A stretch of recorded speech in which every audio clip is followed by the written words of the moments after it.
Good evening. $18 billion or 1,17,000 crore rupees. That's the kind of money the US pumped into Afghanistan in 9 years between 2001 and 2010. 9/11 and Osama's killing.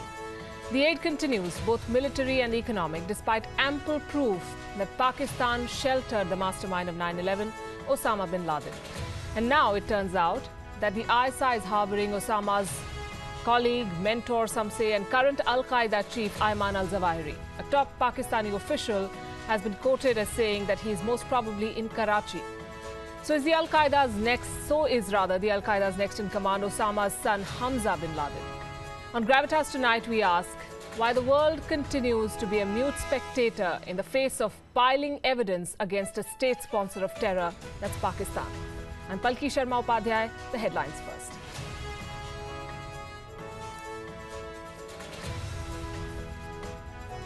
US Defense Secretary Jim Mattis arrives unannounced in Afghanistan hours after the Afghan Defense Minister and Army Chief resign over a deadly Taliban attack on an army camp.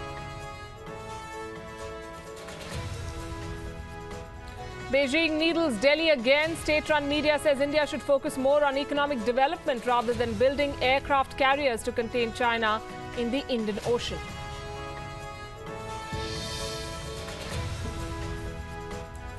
Korean media threatens that Pyongyang will quote-unquote wipe out the US from the face of the earth if America starts a war in the peninsula. US supercarrier Carl Vinson is on its way to the area.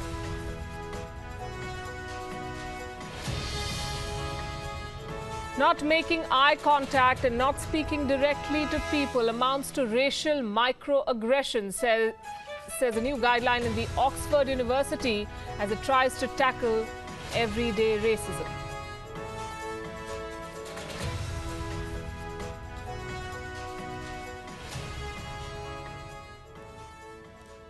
Al-Qaida Chief Ayman al-Zawahri is hiding in Karachi. That's according to a Newsweek report. And it may come as no surprise that he was taken there and being sheltered there by the ISI. The revelations put yet another question mark on Pakistan's role in the fight against terror. Here's a report. Zero Dark 30, Hollywood's tribute to the men and women who led the hunt for Osama bin Laden, tracking him down to the Pakistani garrison city of Abbottabad and killing him in May 2011. The US government may well be planning a similar operation against the man who succeeded him as the head of Al-Qaeda, the Egyptian pediatrician Ayman al-Zawahiri, if they get their hands on him, of course.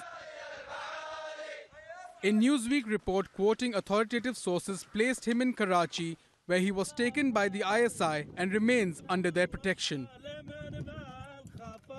And according to CIA veteran Bruce Riedel, there are good indications, including some of the material found in Abbottabad, that point in that direction.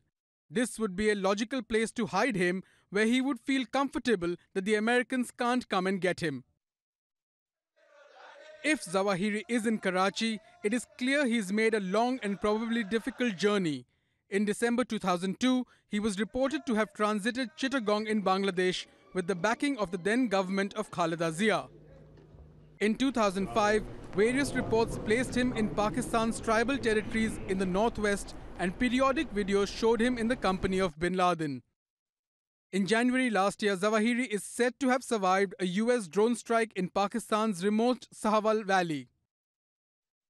In January last year, Zawahiri is said to have survived a US drone strike in Pakistan's remote Shawal Valley in North Waziristan, in which 5 of his guards were killed. The Newsweek report indicated that Zawahiri, now old and in frail health, may be looking to his son Hamza to succeed him. The son is seen as a rising star in Al-Qaeda, but the movement is a shadow of its former self and seems to have been eclipsed by the Islamic State. Bureau Report, WION. And joining us this evening on Gravitas, Taha Siddiqui, WION's Pakistan Bureau Chief, with us from Islamabad, the Saad Hamadi. My colleague and Bangladesh Bureau Chief of WION joining us from Dhaka, Glenn Carl, former CI officer with us from Massachusetts, and Sushant Sareen, Senior Fellow at the Vivekananda Foundation with us from Gurugram. Good evening to everyone.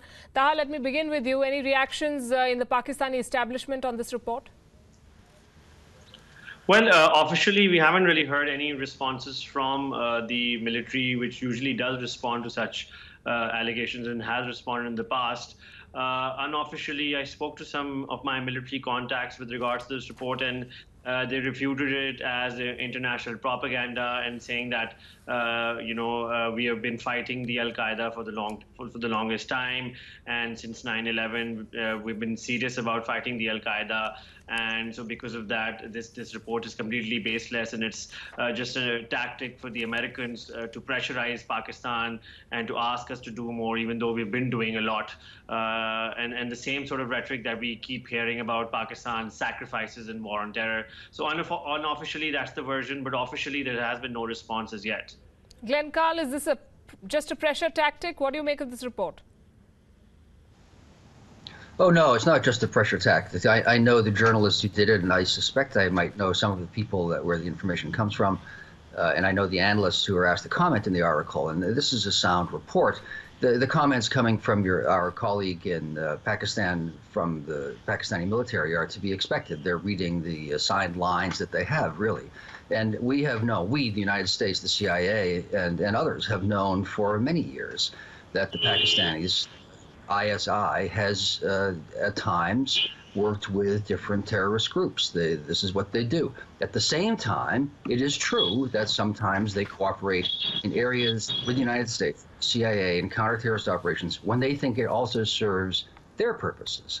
So you get both contradictory actions simultaneously. This is old news. It's an old story. And the fact that Zawahri seems to have been located generally in Karachi is no surprise at all. Not at all. We thought so. We thought he was either in the northwest frontier provinces, or as he was, or in the Karachi area, most likely, for many years. So no surprise at all, and yet America has made no moves to get him to pressurize Pakistan? I think the Newsweek article also, I think the Newsweek article points out pretty well the complexities of doing an Abbottabad kind of operation in Karachi. It's 26 million people in the city. Pakistan has substantial military forces and aviation forces there. It would be a exponentially more difficult thing to do than it was in 2011 in Abbottabad. Were there a possibility of striking unilaterally, I suspect the United States would do so, because, of course, we would not trust the Pakistanis to keep a secret in this. And if we can kill him, I think we probably will, but I don't think that we can. Sushant Sareen, would it be fair to say that on Zawahri's case, America finds itself in India's position? We know there are people, we know there are terrorists that are being harbored on the other side of the border, and yet we cannot do much. No, I think the cases are a little different, because in India's case, all those guys are identified and we know where exactly they are staying, and in fact, they are roaming around openly and publicly. So they aren't exactly hidden. In Zawahiri's case, the guy has been in hiding ever since 9/11, even in fact before that. The thing is that this particular report, it's probably true, but the fact of the matter remains that it is based on conjecture, and there is really no solid evidence to back up whatever has been said in this report. But the fact of the matter remains that there are suspicions that Zawahiri is in Pakistan, and if at all he is in Pakistan, then it is inconceivable that he is there without the Pakistani intelligence agencies knowing about his whereabouts. In fact, the whole question about Osama bin Laden's presence in Abbottabad, and how in a place like Abbottabad, where everybody knows, who the hell is living next door, how come nobody ever found out that there is this huge palatial kind of a complex where, there are people who are pretty shady, who are not mixing around with anybody. How come, who's living out here? So I think there would be serious suspicions and doubts But the report is plausible, but no solid evidence has been presented in the report. And I'll go to Glenn Carl on how difficult it is probably to get solid evidence when it comes to intelligence activities and gathering intelligence. But let me go to Saad Hamadi first. Saad, how does Bangladesh see this report, given the country's history with al-Zawahri in particular and the presence of al-Qaeda, the huge footprint that al-Qaeda has in Bangladesh? Okay, there is no doubt that terrorist elements have pervaded in Bangladesh since more or less in the last decade, a little more than a decade, in fact. But these bigwigs that we're talking about right now, none of them have been reported in particular to have stayed here for too long to kind of create an influence directly with their presence here. Most of what we get from the intelligence sources as well as the security analysts who speak to us have said that these have essentially occurred through elements going out of the country who have participated in the Soviet movement in the 90s, who have come back to the country, the psyche in the society. But with Zawahiri's movement, for instance, that is being reported very recently, is something that is coming back after 2002, when it was first reported in the Time magazine in October, when it was mentioned that Zawahiri had come to Bangladesh, and from Chittagong he departed in the summer. But that report was also unconfirmed. The Time report that has mentioned Zawahiri using Bangladesh as a conduit to move to Pakistan, for that matter. So this altogether comes as a surprise to most security analysts. Have checked with the recent developments of al-Qaeda's growing back again.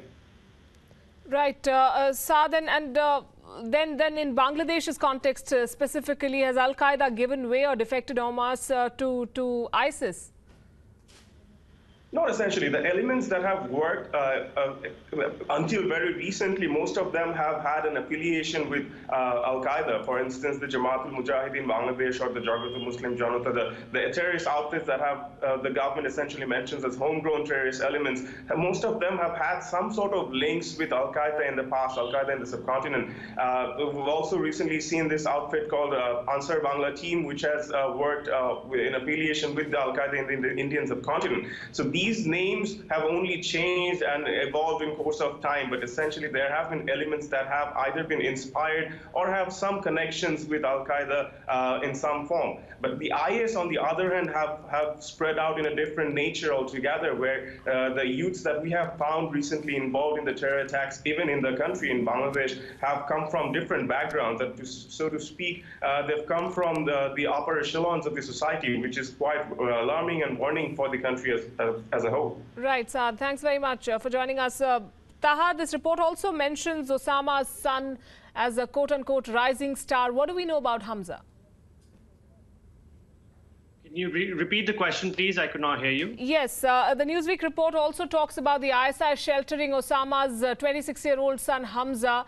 He's been described as a rising star. What do we know about him? Well, when Osama bin Laden's family was found in Abbottabad by the U.S. in the U.S. raid, after that,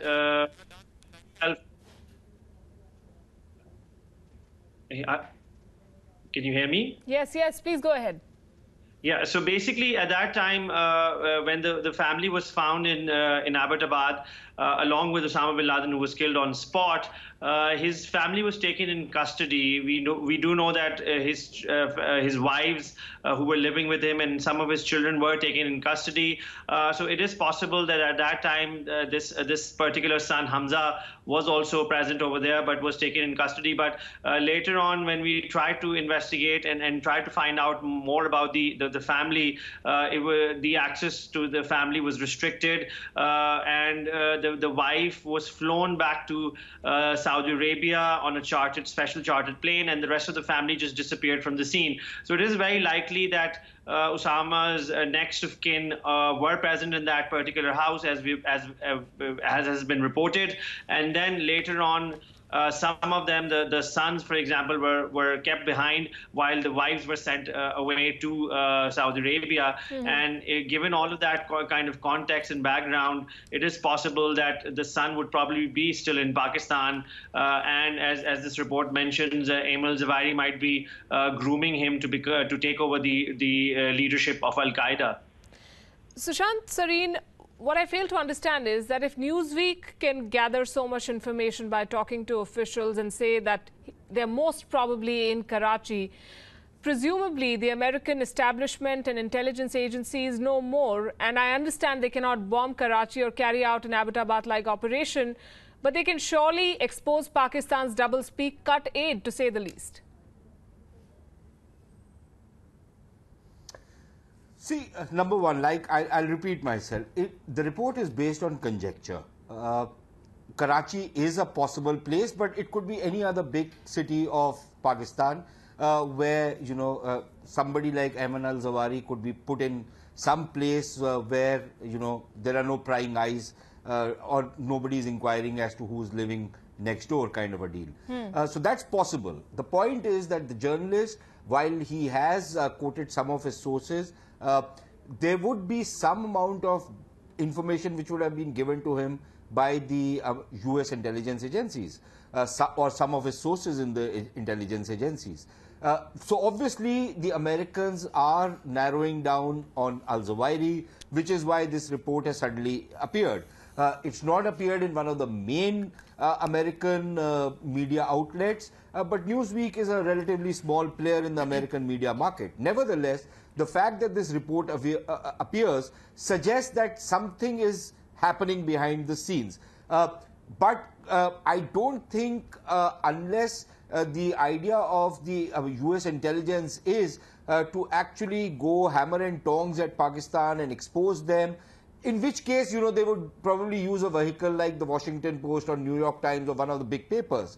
I think the idea is to send out warning signals, but because they don't have any irrefutable information as to the whereabouts of this guy, I think they're probably throwing up a few trial balloons to see what happens after this kind of a report is published. Right, and of course, Donald Trump has declared some of the bigger names as fake media, so I wouldn't be surprised why it goes to a Newsweek or someone else, but I don't want to go there just yet. Glenn Carl, what I want to ask you is this, that this does happen, that stories are planted, that there is subtle messaging.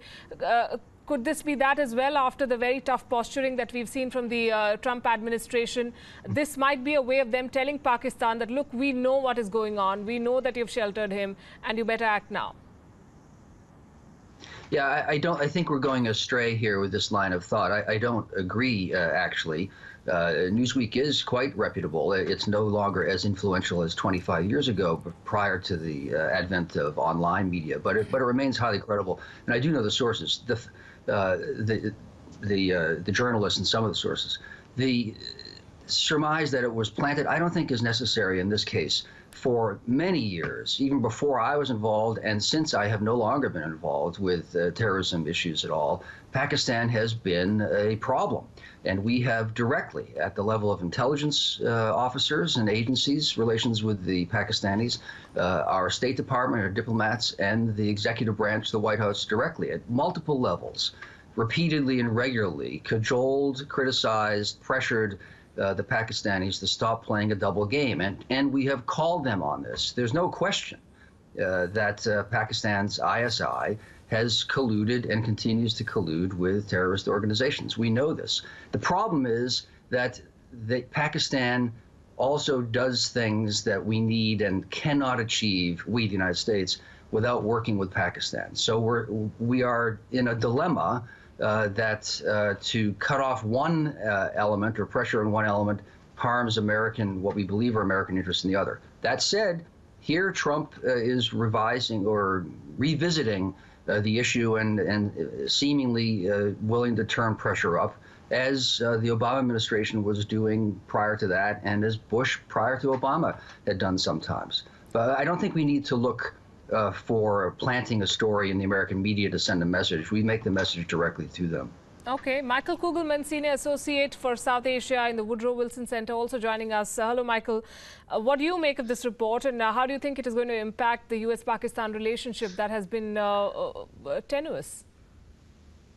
Well, I mean, I would say it was surprising, for sure. I was not necessarily surprised by the suggestions that the ISI has had some sort of hand in protecting Zawahri. I was somewhat surprised about the alleged location where he could be, Karachi. I mean, it seems like a pretty surprising place for him to be, given that we would have expected that he was somewhere far away from Karachi, whether in the tribal areas or somewhere else far from Karachi. But, then again, we have to realize what happened with bin Laden. No one would, or many people would not have expected him to have been in Abbottabad, so close to a major military, Pakistani military facility. But he was, and he was there for many years. So, in terms of what this could mean, moving forward, I don't necessarily think that this story in of itself will have any sort of ramifications for the U.S.-Pakistan relationship. I think that the direction of this relationship has been on somewhat of a downward drift for quite some time. It's not a relationship that's going to fade away, but I do think that regardless of anything that comes out of a Newsweek story or any other type of newspaper article or media story, it seems that given Pakistan's determination to move closer to countries like China and to look to build relations with other countries in the broader region like Russia, and given what appears to be Washington's determination to move forward very dramatically to build on the momentum that was made under the Obama administration in the U.S.-India relationship. I think that this U.S.-Pakistan relationship is not one that's going to really ever approach the levels that it was at most recently, for example, in 2009, 2010, when there was actually talk about strategic partnership. I always thought that was a bit of a silly thing to even consider. But certainly people are talking about this story. People in Pakistan are talking about it and obviously denying it. And certainly in Washington, people are saying, well, this is just one more example of why we really need to keep our distance from the Pakistanis these days. Taha, why Karachi? Because a former Pakistani official has been quoted as saying that Karachi, quote-unquote, makes sense as a sanctuary given its widespread sympathies for militant Islam and a large Pakistani military presence. Is that a fair assessment? Well, as far as the fact is concerned, I mean, Karachi, I would say, is a good place to hide because of the fact that it has around about more than 20 million of population, and the infrastructure there is such that a lot of areas are considered sort of lawless, in the sense that police access to those areas or law enforcement agencies do not go in many parts of the place. There's a large, considerable Pashtun population, given the fact that we know that Pashtuns have been sympathizers in the past in the tribal belt, or in the Afghan Taliban have a sort of ethnic similarities or ethnic, they're from the similar ethnic background. And Karachi is the largest Pashtun city in the world. So given all of those factors, it'll be easy for Ayman al-Zawahri to find sympathizers within the city of Karachi. As far as military presence is concerned, that is all over Pakistan as such. I mean, even with Abbottabad, that was a garrison city, or for example, Lahore has a lot of military presence. Other parts of Pakistan also have similar sort of military presence. And as far as militant networks is concerned, we've seen that in the past, the Pakistani Taliban, quite a lot of them were present there, but the Pakistani Taliban, there has been a sort of a purge and an operation against them, and because of that, they're kind of on the run. But as far as Afghan Taliban are concerned, many of the leadership have been caught or have been found in Karachi for a long time. There were earlier rumors of Mullah Umar being treated in Karachi also before he died. So in that sense, given all of this context, it is likely that Karachi could be one of the destinations that he could be hiding in, given its sort of advantages that Ayman al-Zawahri could enjoy there. Glenn Carl, you must have been a serving CI officer when, I'm presuming, when the Osama operation happened. Do you see parallels here of of America's most wanted being harbored by a country that is also at the same time taking millions in the name of fighting terror? Well, yes, as the conversation has been continuing today, I've had the thought that this is sort of like a bad penny. It's something that you just can't get rid of. It never goes away. And we keep reliving the same experiences over and over. So the answer is yes, nothing has really changed. The comments by our colleague just a moment ago, I think, pretty well summarize the issues with Karachi. For many years, ever since 9/11, we have thought that Karachi in particular was, and we have verified numerous times, is a place where Al-Qaeda members could find a refuge. There's no place more anonymous than a city of 26 million people. It's far more anonymous than living in the country where someone who is new or strange stands out. And there is a strong Pashtun presence. Al-Qaeda has been present there. It is a conduit for travelers, Al-Qaeda sympathizers and members. Safe haven, safe houses have been there. It's well known, and it's someplace where it's extremely difficult for an outside entity like the CIA to operate unilaterally, particularly in an operation where we were going to try to kill somebody or kidnap him. So it all does fit. And even before 9/11, the CIA considered Karachi a sympathetic place for people who are hostile to Western interests. Michael Kugelman, how potent a force is Al-Qaeda still, and how serious a threat does someone like Ayman al-Zawahri pose to a country whose president has declared that his #1 priority is right now to go after ISIS? Threat in the world, and including in the Afghanistan-Pakistan region. I think it became fashionable for the Obama administration to suggest that Al-Qaeda was basically a degraded force and not really anything to worry about in the Afghanistan-Pakistan region. But as you'll probably recall, in the end of 2015, I think it was October 2015, the U.S. military discovered a huge Al-Qaeda training facility, about 30 square miles. That's huge. This was in southern Afghanistan. So Al-Qaeda is still there. And in terms of Karachi, I would underscore what others have said, that Al-Qaeda has tried to use that city as a haven. And several years ago, a new regional affiliate of Al-Qaeda in South Asia called Al-Qaeda in the Indian subcontinent was launched. And there were some pretty major reports coming out of Karachi last year that Al-Qaeda was trying to use that city as a new, or not, as a grounds for fundraising and for finding recruits, all in an effort to try to strengthen this new regional affiliate. So absolutely, Al-Qaeda remains a major concern in Afghanistan in particular, but also in Pakistan. I mean, you hear these reports that I'm sure are very much accurate, that university campuses are being used as a spot to try to recruit potential folks to join the organization, which is very troubling, I think. It's not like they're just looking in the poorest parts of the country, but they're going to try to target the educated, the elite. And this is happening in major urban spaces in Pakistan, including in Karachi. So absolutely, Al-Qaeda, for all this talk about ISIS, I would argue that Al-Qaeda may remain the bigger long-term threat in the world, and certainly in South Asia, including in Pakistan. Yes, we just played a quote by Bruce Riedel, a 30-year CIA veteran. Sushant, in the report, he's quoted as saying, "Imagine if a Pakistani ship packed with explosives or a nuclear device sank an American aircraft carrier. That would change world history." Is that an exaggerated scenario? Well, it is a bit of an exaggerated scenario, but we would be assuming that if something like that was to happen, the whole of the Pakistani, armed forces would be sleeping.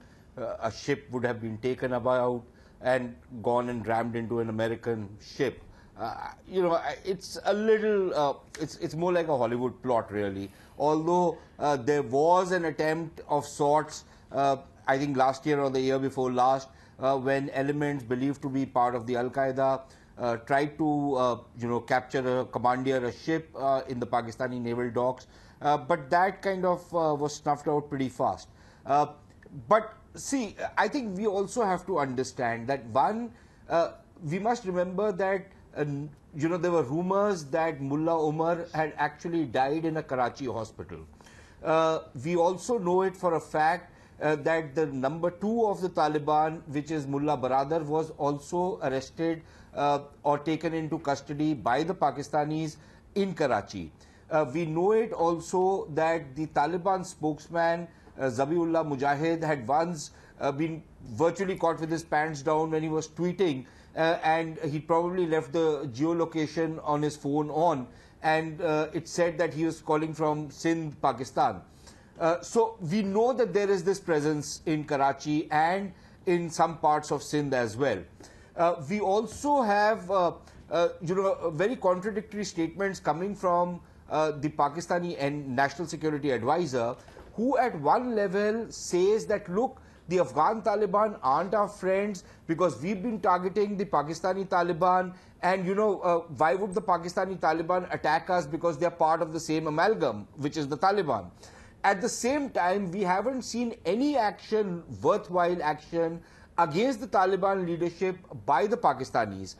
We also know it for a fact that both the Afghan Taliban, the Pakistani Taliban and the Al-Qaeda elements have been working in very, very close coordination with each other.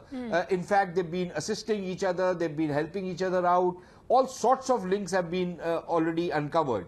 So to expect that, and finally, and this is probably the most important, the Pakistani intelligence agencies, to give the devil their due, are known to cultivate assets for a fairly long period of time, and they manage these contradictions. So we know it is entirely within the in the kind of modus operandi of the Pakistani intelligence agencies that somebody like Osama bin Laden's son would have been kept with them, somebody like Zawahiri would have been kept with them.